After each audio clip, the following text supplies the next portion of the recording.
اگر زندگی میں کامیابی چاہتے ہیں، سکون چاہتے ہیں، عقبہ بن عامر کی بات کو غور سے سنیے۔ نجات کیا ہے؟ کہ تیری زبان اللہ کے ذکر سے تر ہو، دنیا میں بھی نجات ہے اور آخرت میں بھی نجات ہے۔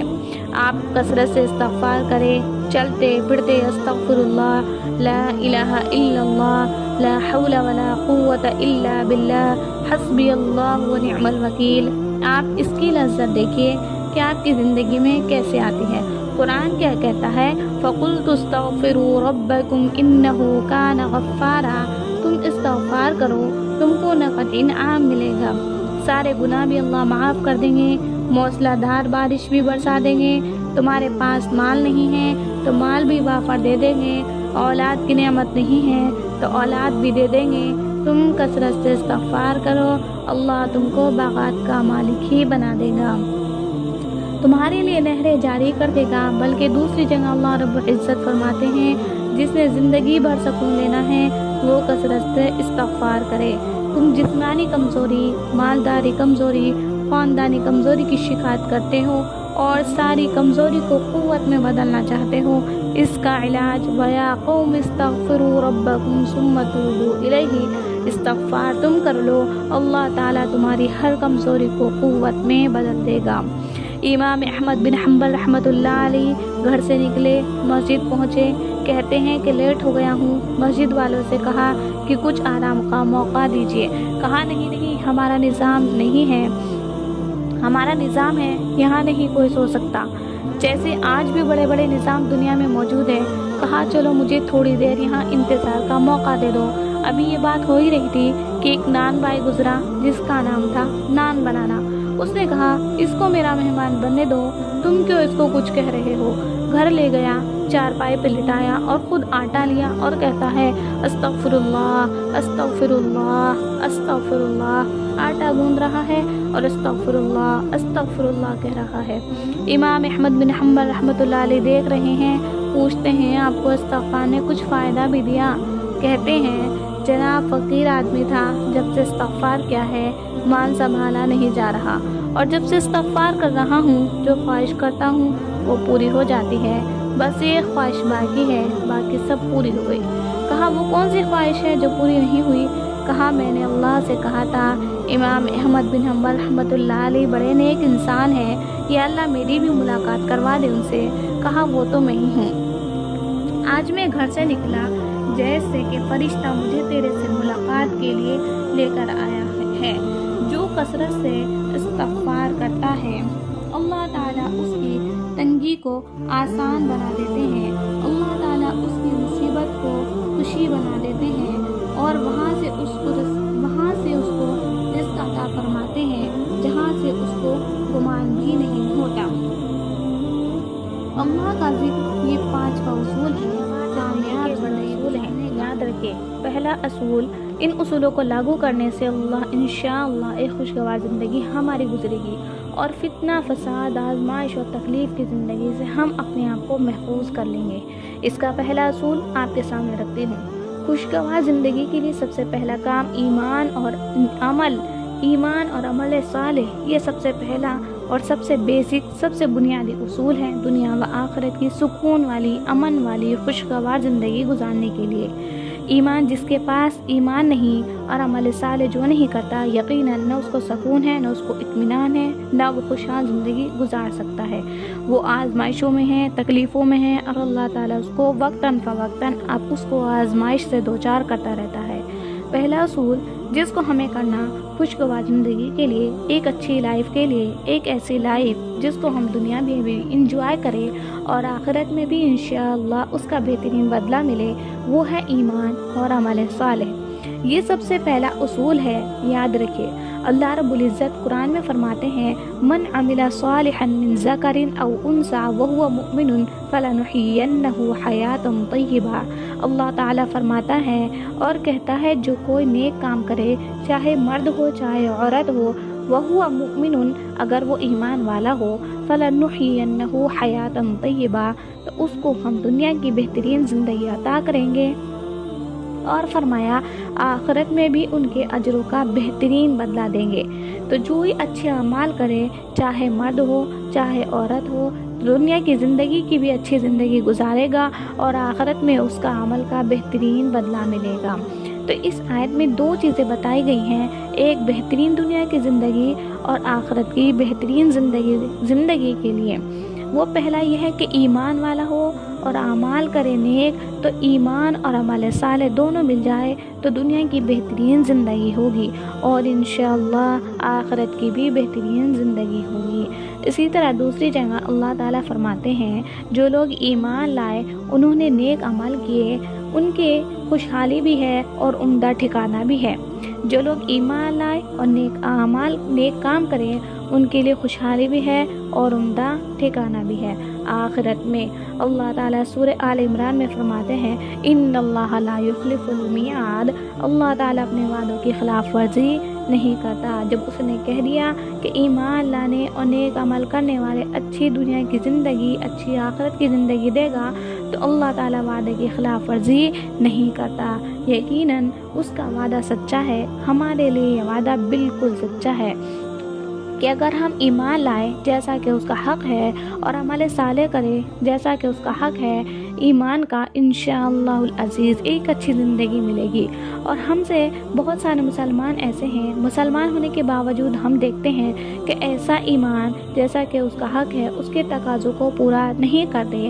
ہم نے ایمان کے بعد عمل صالح کو نہیں اپنایا، جس کے نتیجے میں آج آزمائشوں کی اور پرفتن زندگی گزار رہے ہیں۔ ہم ایمان والے ہیں تو عمل صالح میں اضافہ کیجیے۔ اگر ایمان والا نہیں ہے تو دنیا و آخرت کی سکون والی زندگی اس کی ہے ہی نہیں۔ تو یہ پہلا طریقہ ہے پرسکون زندگی گزارنے کا۔ اور اللہ کے پاس جانے کے بعد اگر ہمیں بہترین بدلہ چاہیے تو ایمان لانا ہوگا، جیسا کہ ایمان لانے کا حق ہے۔ ایمان میں جو سب سے پہلے داخل ہے وہ ہے توحید اللہ پر، وہ ایسا ایمان جیسا کہ اس کا حق ہے، تو وہ ہے توحید، ہمیں درست کرنا ہوگا۔ اس لیے کہ بہت سارے لوگ اپنے آپ کو ایمان والا ہونے کا دعویٰ کرتے ہیں لیکن توحید نہیں ہے۔ اس لیے اللہ رب العزت نے سورہ یوسف میں فرمایا وَمَا يُؤْمِنُ أَكْثَرُهُمْ إِلَّا بِاللَّهِ إِلَّا وَهُمْ مُشْرِكُونَ۔ بہت سے ایمان والے ایسے ہیں جو ایمان کرتے ہیں مگر وہ مشرک ہیں۔ دعویٰ ایمان کا ہے، آج ہم دعویٰ کرتے ہیں اور اللہ کے ساتھ شریک کرتے ہیں، پھر کیسے خوشحال زندگی ملے گی؟ سوال یہ ہے کہ کیسے ملے گی؟ جب رب کے ساتھ کسی کو شریک کر دیا تو کیسے ملے گی خوشحال زندگی؟ خوشحال زندگی کے لیے بڑی محنت ہے، بڑی مشقتیں ہیں دنیا و آخرت کی خوشحال زندگی کے لیے۔ اور دوسرا عمل جو کرنا ہے وہ اتباع سنت کو لازم کر لیجئے، نبی اکرم صلی اللہ علیہ وسلم کے طریقے کو لازم جان لیجئے، اور یہ شریعت ہے۔ یاد رکھیے اللہ کی کتاب اور حضور صلی اللہ علیہ وسلم کے طریقے پر چلنا ہمارے لیے لازم اور واجب ہے۔ جو دین آپ نے لا کر دیا اس کو چھوڑ دیا، اس کو مکمل کر دیا، جو اللہ کا دین تھا جس کی تکمیل آپ کی نبوت کے ساتھ ختم ہو گئی، ہمیں آپ کے قول کو، آپ کے فعل کو مقدم رکھنا ہوگا۔ دوسرا اصول جو خوشگوار زندگی کے لیے وہ ہے نماز کو قائم کرنا۔ دوسرا اصول ہے خوشگوار زندگی گزارنے کے لیے مصیبت پریشانی سے بچنے کا حل ہے۔ جو مصیبت اور پریشانی آتی ہے ان سے بچنے کے لیے نماز ہے، اور خوشگوار زندگی گزارنے کا یہ طریقہ ہے۔ صحیح مسلم کی روایت ہے، نبی اکرم صلی اللہ علیہ وسلم فرماتے ہیں بندہ اپنے رب کے سب سے زیادہ قریب اس وقت ہوتا ہے جب وہ سجدے کی حالت میں ہوتا ہے، لہٰذا تم سجدے کی حالت میں زیادہ دعا کیا کرو۔ بندہ سب سے زیادہ قریب کب ہوتا ہے اللہ تعالیٰ سے؟ جب وہ سجدے کی حالت میں ہوتا ہے، لہٰذا سجدے میں دعا کیا کرو۔ صحابہ کا یہ حال تھا، صحابہ اتنے خوش ہوئے جب نماز آئی، وہ صرف فرض نہیں، فرض کے علاوہ بھی پوچھتے تھے اور کیا ہے۔ نبی اکرم صلی اللہ علیہ وسلم نے بتایا فرض کے علاوہ نفل انسان پڑھ سکتا ہے۔ نفل میں پھر وہ سنت ہے، سنت مؤکدہ ہیں، پھر اس میں مختلف نماز ہے، تہجد ہے، اشراق ہے، چاشت ہے، اوابین ہے، مختلف نمازیں ہیں۔ لیکن افسوس کی بات ہے کہ 5 فرض ہم سے نہیں ہو رہے ہیں۔ اب یہ نہیں کر کے ہم سکون کی زندگی کیسے حاصل کر سکتے ہیں؟ یہ میں نہیں جانتی کہ رب العزت لاکھوں نعمتیں ہمیں عطا کرتا ہے، اتنی نعمتیں ہیں شاید ہم ان کو گن بھی نہیں سکتے، اور ایسی کئی نعمتیں ہیں جن کو ہم گنتے بھی نہیں۔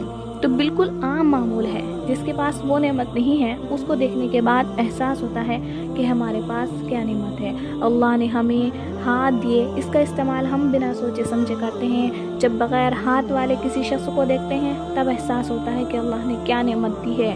اور تیسرا اصول کامیاب خوشگوار زندگی گزارنے کا، اللہ تعالیٰ فرماتے ہیں اگر یہ بستی والے ایمان لائیں اور اللہ کا ڈر اختیار کرے تو ہم آسمان و زمین کی برکت کے دروازے ان کے اوپر کھول دیں گے۔ آج ہمیں نہ کھل کر گناہ کرنے میں ڈر لگتا ہے اور نہ چھپ کر گناہ کرنے میں ڈر لگتا ہے۔ تقویٰ آج ہماری زندگیوں سے غائب ہے۔ یاد رکھیے تقویٰ دل کی کیفیت ہے کہ ظاہر سے بھی نظر نہیں آ سکتا، کہ ظاہر سے بھی وہ نظر آ سکتا ہے لیکن ضروری نہیں، اصل کیفیت اس کی دل کی ہے، ورنہ سامنے کوئی انسان متقی پرہیزگار بن کر آتا ہے اور پیچھے جا کر گناہ کرتا ہے۔ تقویٰ بڑی اہم چیز ہے، یاد رکھیے تقویٰ اگر اختیار نہیں کریں گے تو نعمت جو دی ہوئی ہے وہ چھینی جائیں گی۔ اس کے لیے کہ جب شکرانہ ادا نہیں ہوتا اللہ کی نعمتوں کا تو اللہ دینی نعمتوں کو بھی چھین لیتا ہے۔ آدم علیہ السلام سے خطا ہوئی، جنت سے نکال دیے گئے، شیطان نے ایک نافرمانی کی، اللہ کی جنت سے نکالا گیا اور ملعون ہوا، قیامت تک کے لیے تقوی کے خلاف کام کیا۔ اللہ نے کہا تھا سجدہ کر آدم علیہ السلام کو، اس نے کہا کہ میں بہتر ہوں آدم علیہ السلام سے، نتیجہ یہ ہوا کہ ملعون ہوا، ہمیشہ کے لیے مردود ہوا، دھتکارا گیا۔ لہٰذا نعمتوں کو باقی رکھنا ہے تو اللہ تعالیٰ کا شکر ضرور ادا کرنا ہوگا اور تقویٰ اختیار کرنا ہوگا۔ ماں باپ پر یعنی اولاد کا کیا حق ہوتا ہے ماں باپ پر؟ حدیث میں آتا ہے کہ ایک مرتبہ سیدنا عمر رضی اللہ عنہ کے سامنے ایک باپ اپنے بیٹے کو لے آیا۔ بیٹا جوانی کی عمر میں تھا مگر وہ ماں باپ کی نافرمان بیٹا تھا۔ اس نے آ کر حضرت عمر رضی اللہ عنہ کے سامنے اپنا مقدمہ پیش کیا کہ یہ میرا بیٹا ہے مگر میری کوئی بات نہیں مانتا، نافرمان بن گیا ہے، آپ اسے سزا دیں یا سمجھائیں۔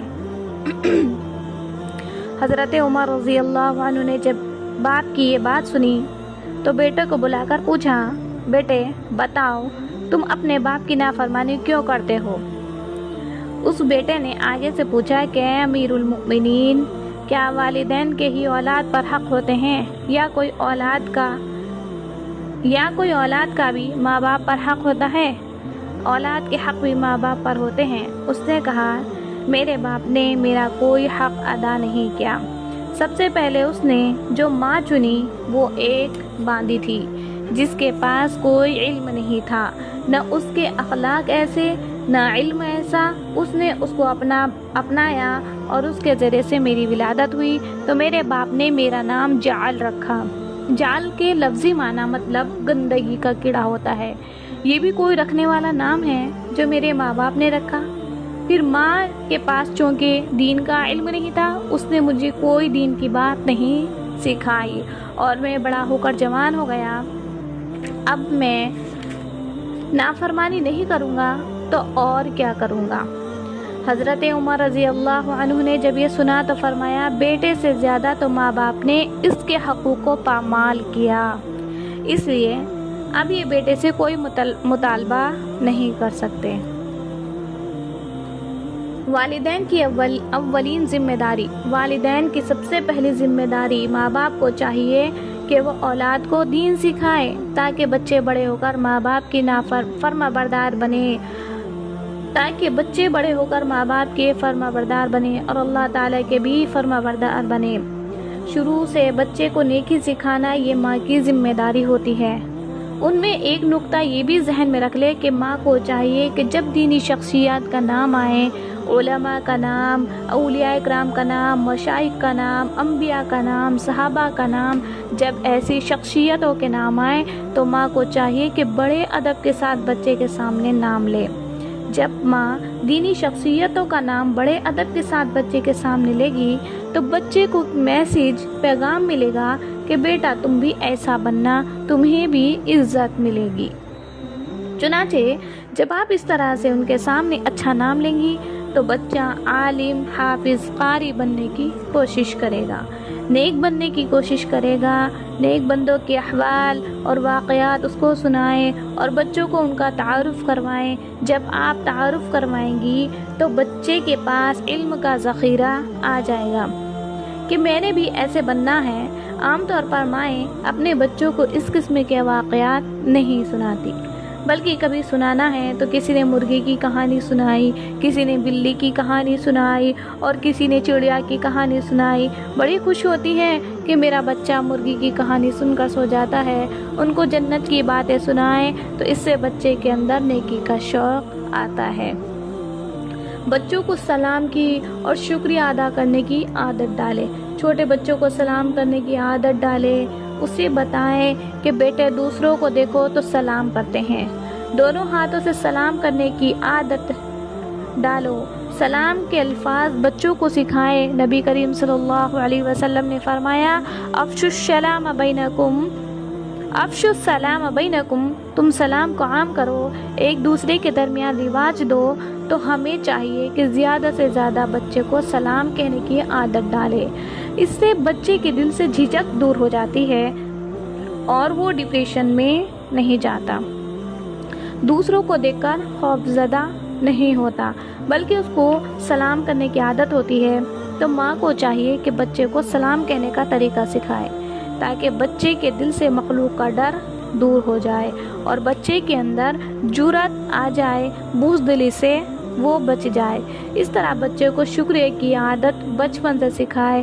چھوٹی عمر کا ہے، ذرا سمجھ بوجھ رکھنے والا ہو تو اس کو سمجھائے کہ جب تم سے کوئی نیکی کرے، بھلائی کرے، تمہارے کام میں تمہارا تعاون کرے، تمہاری مدد کرے تو بیٹا اس کا شکریہ ادا کرتے ہیں۔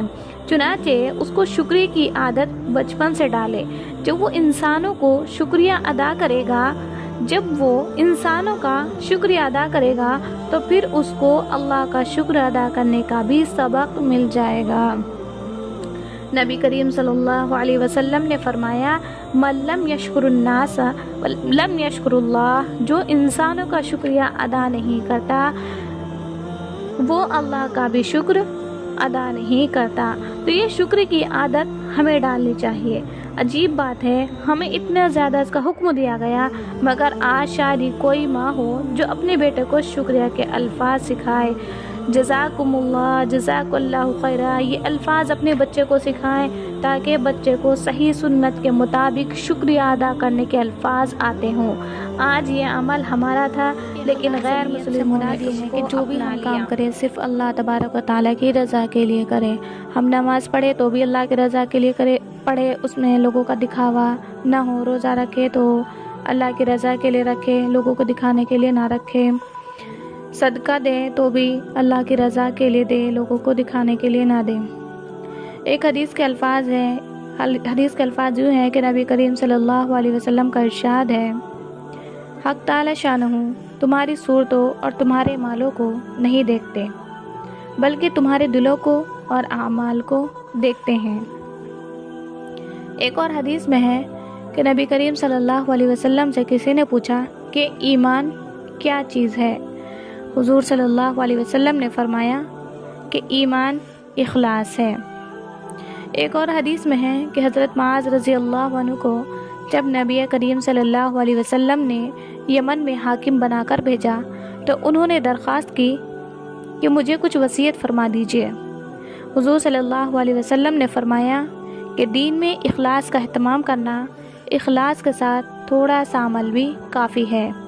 ایک حدیث میں ارشاد ہے کہ حق تعالی شانہ اعمال میں سے صرف اسی عمل کو قبول فرماتے ہیں جو خالص انہی کے لیے کیا گیا ہو۔ ایک اور حدیث کا الفاظ ہے کہ حق سبحانہ و تقدس کا ارشاد ہے کہ میں سب شرکا میں شرکت سے بہت بے نیاز ہوں، یعنی دنیا کے شرکا شرکت کے محتاج اور شرکت پر راضی ہوتے ہیں، اور میں خلاق علی الاطلاق ہوں، بے پرواہ ہوں، عبادت میں غیر کی شرکت سے بیزار ہوں۔ جو شخص کوئی عمل ایسا کرے جس میں میرے ساتھ کسی دوسرے کو بھی شریک کر لے، میں اس کو اس کے شرک کے حوالے کر دیتا ہوں۔ دوسری روایت میں ہے کہ میں اس سے بری ہو جاتا ہوں۔ ایک دوسری حدیث میں وارد ہے کہ قیامت کے دن میدان حشر میں ایک منادی بآواز بلند کہے گا کہ جس شخص نے کسی عمل میں دوسرے کو شریک کیا ہو وہ اس کا ثواب اور بدلہ اسی سے مانگے۔ اللہ تعالیٰ سب شرکاء میں شرکت سے بہت زیادہ بے نیاز ہے۔ ایک اور حدیث کے الفاظ ہیں کہ جو شخص ریاکاری سے نماز پڑھتا ہے وہ مشرک ہو جاتا ہے، اور جو شخص ریاکاری سے روزہ رکھتا ہے وہ مشرک ہو جاتا ہے، اور جو شخص ریاکاری سے صدقہ دیتا ہے وہ مشرک ہو جاتا ہے۔ مشرک ہو جانے کا مطلب یہ ہے کہ دوسرے لوگوں کو جن کے دکھلانے کے لیے یہ اعمال کیے ہیں اللہ تعالیٰ کا شریک بنا لیتا ہے۔ اس حالت میں یہ اعمال اللہ تعالیٰ کے لیے نہیں رہتے بلکہ ان لوگوں کے لیے بن جاتے ہیں جن کو دکھلانے کے لیے کیے گئے ہیں۔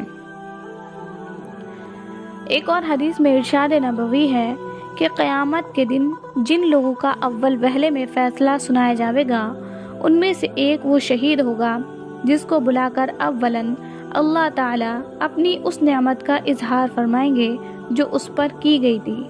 وہ اس کو پہچانے گا اور اقرار کرے گا۔ اس کے بعد سوال کیا جائے گا کہ اس نعمت سے کیا کام لیا؟ وہ کہے گا کہ تیری رضا کے لیے جہاد کیا حتیٰ کہ شہید ہو گیا۔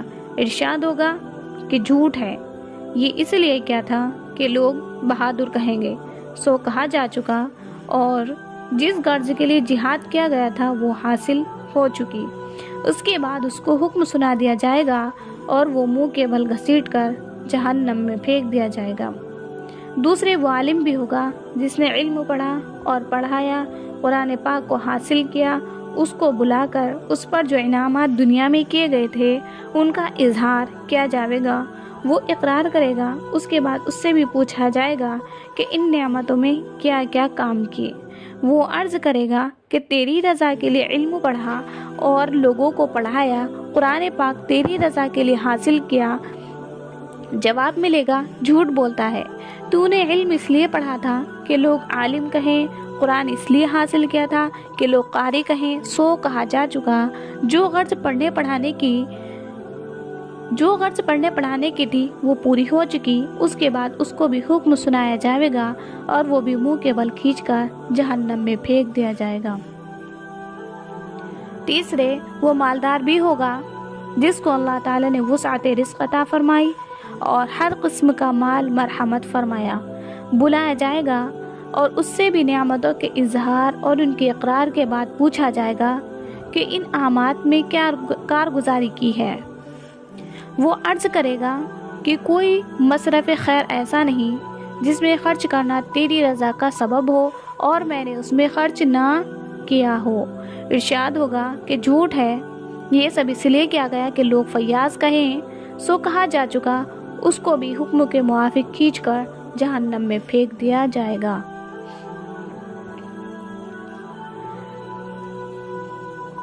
لہٰذا بہت ہی اہم اور ضروری ہے کہ اپنی ساری کارگزاری میں اللہ کی رضا اور اس کے دین کی اشاعت، نبی کریم صلی اللہ علیہ وسلم کی سنت کا اتباع مقصود رکھیں۔ شہرت، عزت، تعریف کو ذرا بھی دل میں جگہ نہ دیں۔ اگر خیال بھی آئے تو لا حول و استغفار سے اس کی اصلاح فرما لے۔ اللہ جل شانہ اپنے لطف اور اپنے محبوب کے صدقے اور محبوب کے پاک کلام کی برکت سے مجھ سیاکار کو بھی اخلاص کی توفیق عطا فرمائے اور نازل علم۔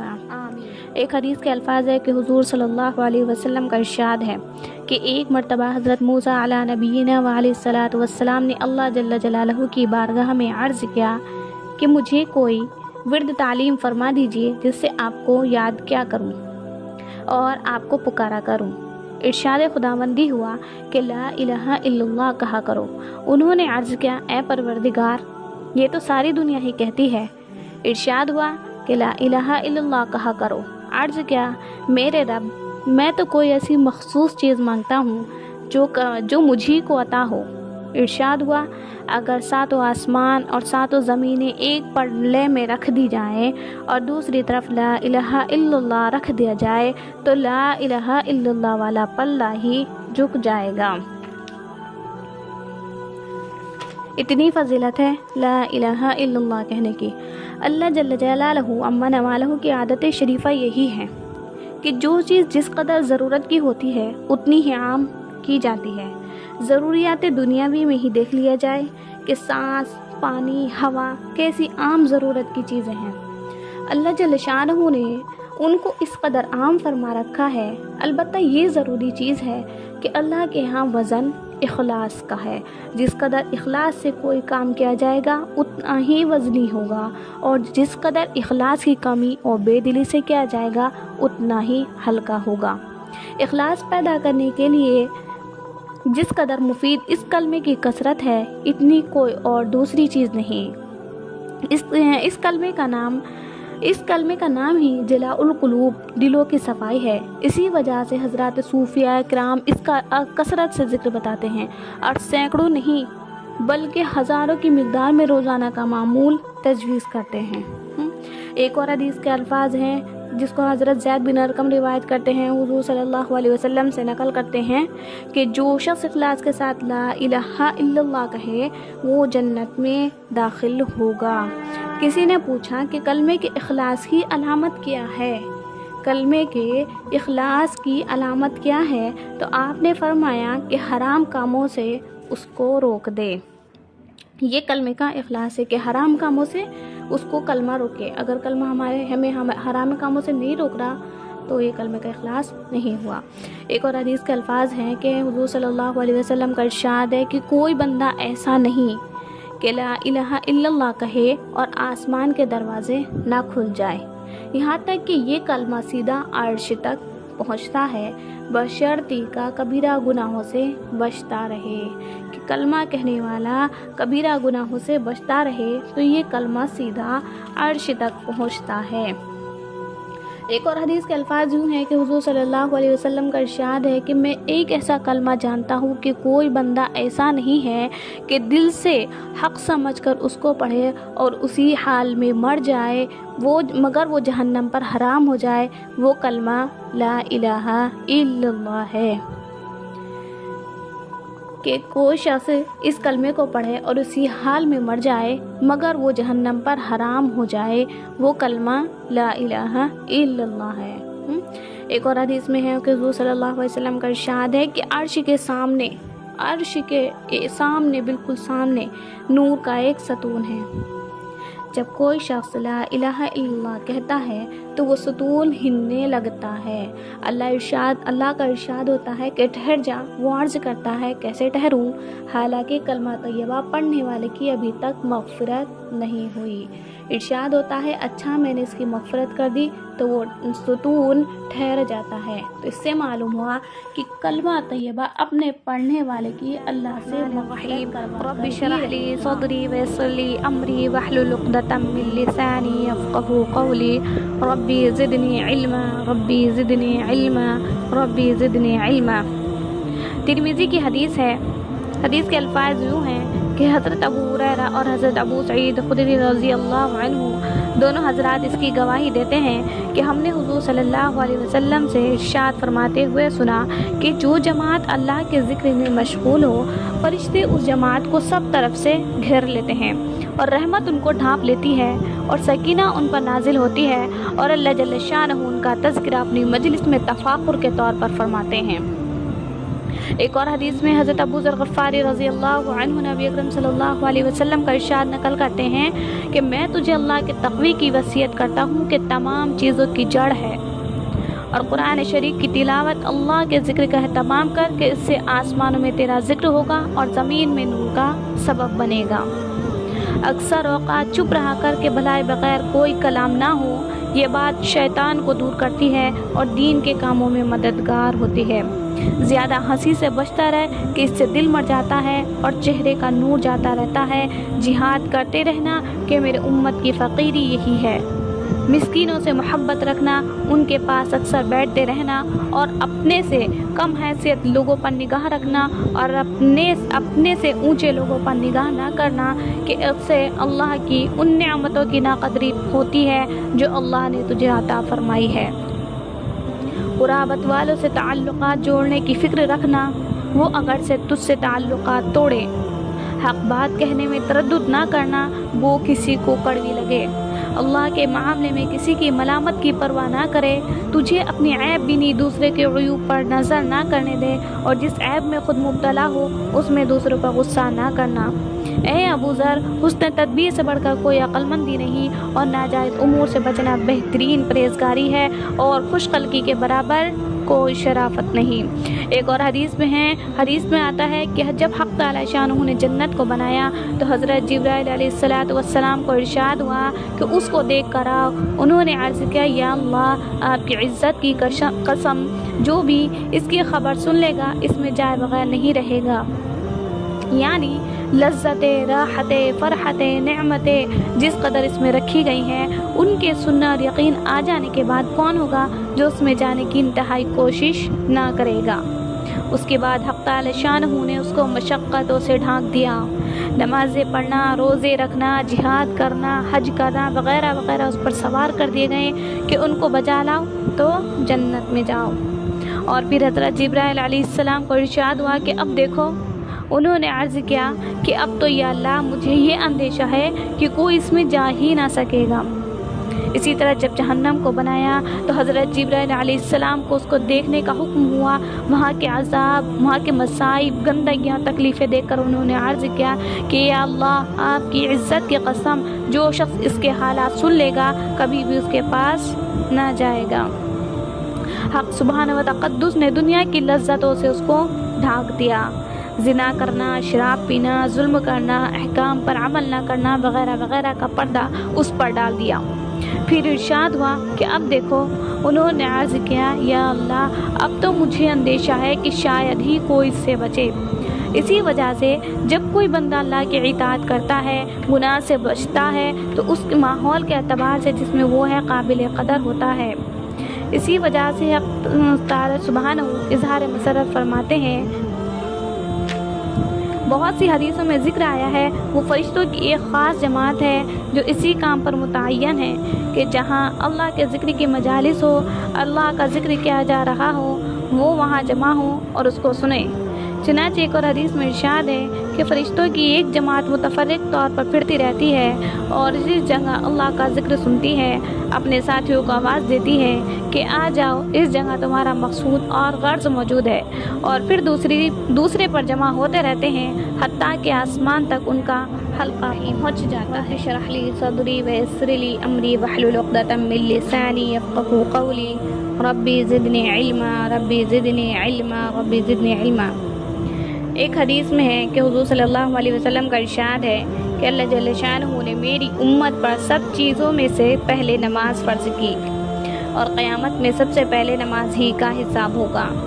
نماز کے بارے میں اللہ سے ڈرو، نماز کے بارے میں اللہ سے ڈرو۔ آدمی کے اور شرک کے درمیان نماز ہی حائل ہے۔ اسلام کی علامت نماز ہے۔ جو شخص دل کو فارغ کر کے اور اوقات اور مستحبات کی رعایت رکھتے ہوئے نماز پڑھے وہ مومن ہے۔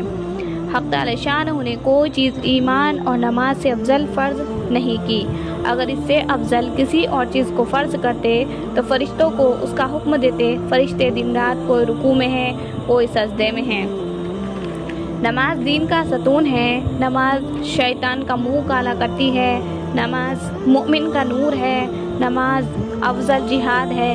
جب آدمی نماز میں داخل ہوتا ہے تو حق تعالی شانہ اس کی طرف پوری توجہ فرماتے ہیں، اور جب وہ نماز سے ہٹ جاتا ہے تو وہ بھی توجہ ہٹا لیتے ہیں۔